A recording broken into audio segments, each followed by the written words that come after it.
Hey guys, May Flom here. I want to share with you a very quick video here with Dylusions Paints. So here's the thing with these. Number one, if you're a scrapbooker, if you do scrapbook layouts, I am going to strongly recommend you don't use these unless you're using them in a very specific, very small amount or way.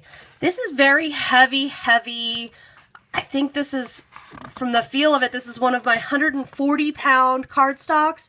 So it's super heavy duty and thick and made for abuse. And I've been fighting it because it's wanting to warp. Okay?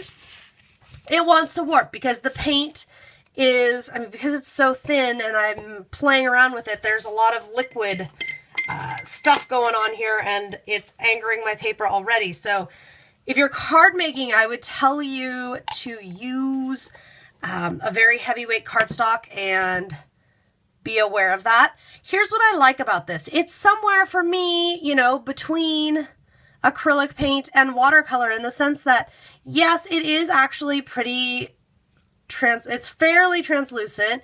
It blends beautifully, which most acrylic paints, I don't have the best luck with them just instantly blending. You just saw how I just applied this onto here and the orange, excuse me, was only very slightly damp still, and it just immediately, any orange part that was still wet just soaked up that yellow and blended right in. So I am very happy with them with that. Also happy, I like them and they work well with the Dina Wakley palette. So I really like that I can mix and match the colors I have of this with the colors of Dina's that I have. I also like that the Dina paints, of course, are in the tubes, and also you can get those fine tip applicators for those. So I like the contrast of these are like pots of paint, those are very fine amounts, small amounts of paint, and the mixing and matching with those has been great. They're very blendable. They're very vibrant, beautiful colors.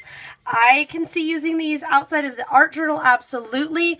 I think that these would make a great mixed media canvas piece. I do a style where I like to paint everything, or just put a lot of random things on, paint everything white with gesso, and then come back in and use watercolors and paints and things to colorize everything. And I think these would be great. I just haven't actually done one of those projects lately, but I think these would be great for that.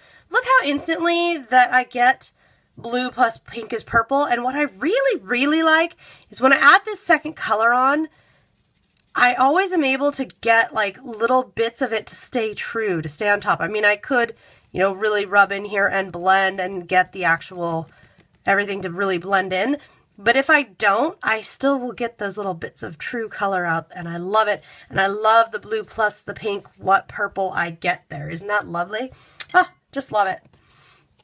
Okay, so why do you want these? Why do you need these? If you want a more fluid paint, here is my test words in black, just standard black pen. So the part that's still wet, if I rub it, you really can't see it. I really am seeing like the scratch, just barely. If you only put a tiniest amount, you will be able to see words or patterns through them, so that you are able to control that. However, if you're using a more standard amount, if you're using, you know, just like a regular coating of the paint, it is going to be opaque, just like an acrylic paint would be.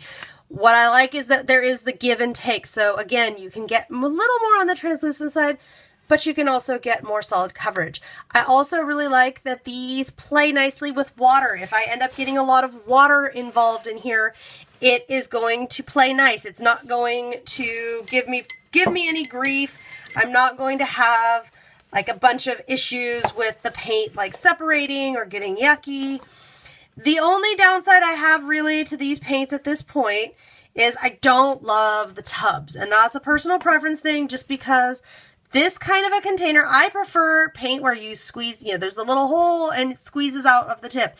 I prefer that to this because I know I am going to get gunge and have to clean and scrub the outside rim of these jars. I mean, I can already tell I'm trying to get the paint off the lids first and foremost, just to get the paint out of there, so that it doesn't gunk up the edge and the lid. Definitely loving and enjoying playing with these Dylusions paints. I'm going to link up there on this video to a blog post that I did with an art journal page, and I'm sure you'll be seeing more of these from me. If you have any questions about these, feel free to leave a comment and I will get back to you. I'll see you next time.